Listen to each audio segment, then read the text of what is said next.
Seuss wrote this book. Hooray for Diffin' Doofer Day. Now, the sad thing is Dr. Seuss passed away before he finished this book. So these authors down here, Jack Prelutsky and Lane Smith, finished the book. Okay? There's pictures in the back of the book of all Dr. Seuss's real drawings and drafts when he was planning this book.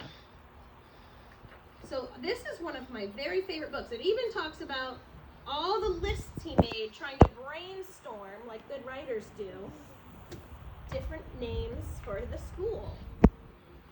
Okay, so here's all his pictures. So I'm going to go ahead and start at the beginning.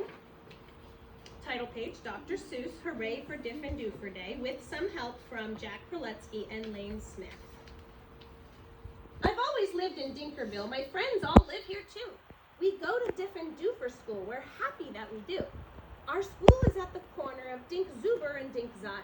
It looks like any other school, but we suspect it's not. I think we're learning lots of things not taught at other schools. Our teachers are remarkable. They make up their own rules. Miss Bobble teaches listening. Miss Wobble teaches smelling.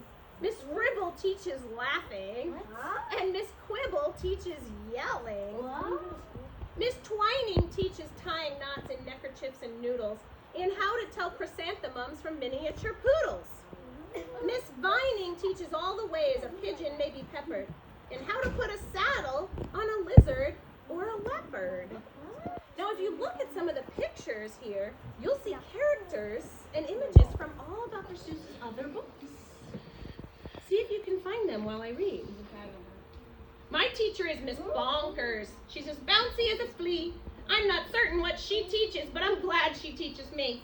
Look, look, she chirps, I'll show you how to tell a cactus from a cow, and then I shall instruct you why a hippo cannot hope to fly.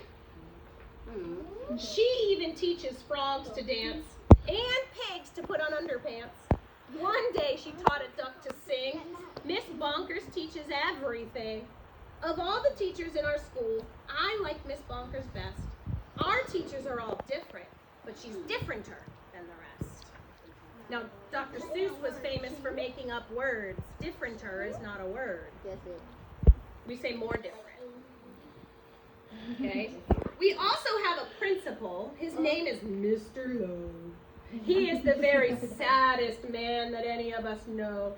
He mumbles, "Are they learning this and that and such and such?" His face is wrinkled as a prune from worrying so much. He breaks a lot of pencils points from pushing down too hard.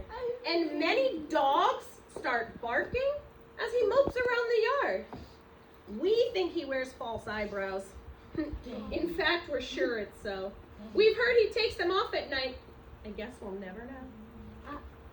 But we know he likes Miss Bonkers. He treats her like a queen. He's always there to watch her when she's on her trampoline. You know how high she goes. Zoom!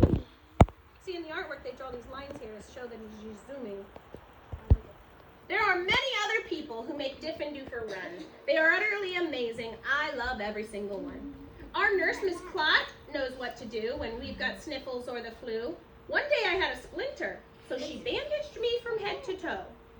Mr. Plunger, our custodian, what a funny name for a custodian, he fashioned a machine, a super flooper do. It keeps the whole school clean. What movie what book does this remind you of? The Cat in the Hat, where they have that big machine. Where you can clean up everything.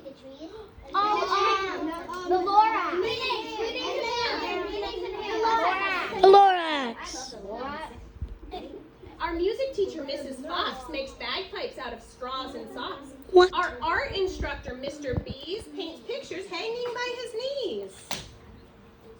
In science class with Mr. Katz, Ooh, he yay. learned to build robotic rats. In gym, we watch as Mr. Bear hoists elephants into the air. Miss Loon is our librarian. She hides behind the shelves and often cries out louder when we're reading to ourselves. She screams louder when they're reading to themselves. Wait, I saw one. Yeah? Oh, those are all the books. Right there. The elephant. Oh! I told y'all. I saw the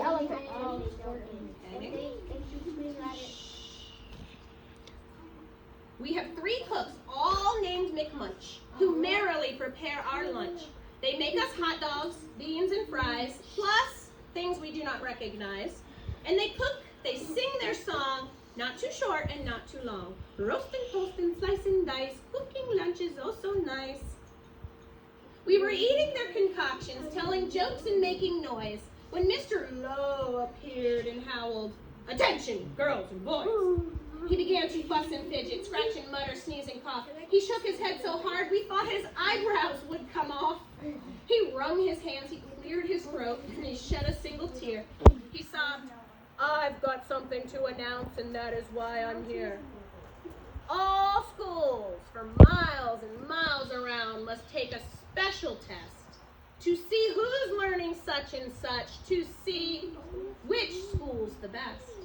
If our small school does not do well, then it will be torn down, and you will have to go to school in dreary Flobbertown." Oh. "Not Flobbertown," we shouted as we shuddered at the name, for everyone in Flobbertown does everything the same. It's miserable in Flobbertown. That's where They you came dress from. in just one style. They sing one song, they never dance, they march in single file. They do not have a playground, and they do not have a park. Their lunches have no taste at all. Their dogs are scared to bark. Oh, wow. Miss Bonkers rose. "Don't fret," she said. "You've learned the things you need to pass that test and many more. I'm certain you'll succeed. We've taught you that the earth is round, that red and white make pink, and something else that matters more. We've taught you how to think." "I hope you're right, Mr. Lowe." He shed another tear. "The test is in 10 minutes, and you're taking it right here." We sat in shock and disbelief. "Oh no," we moaned, "oh no." We were even more unhappy than unhappy Mr. Lowe. And then the test was handed out. "Yahoo!" we yelled, "Yahoo!" For it was filled with all the things that we all knew we knew. There were questions about noodles, about poodles, frogs, and yelling, about listening and laughing and chrysanthemums and smelling. There were questions about other things we'd never seen or heard, and yet we somehow answered them, enjoying every word. 1 week later after recess, Mr. Lowe meandered in.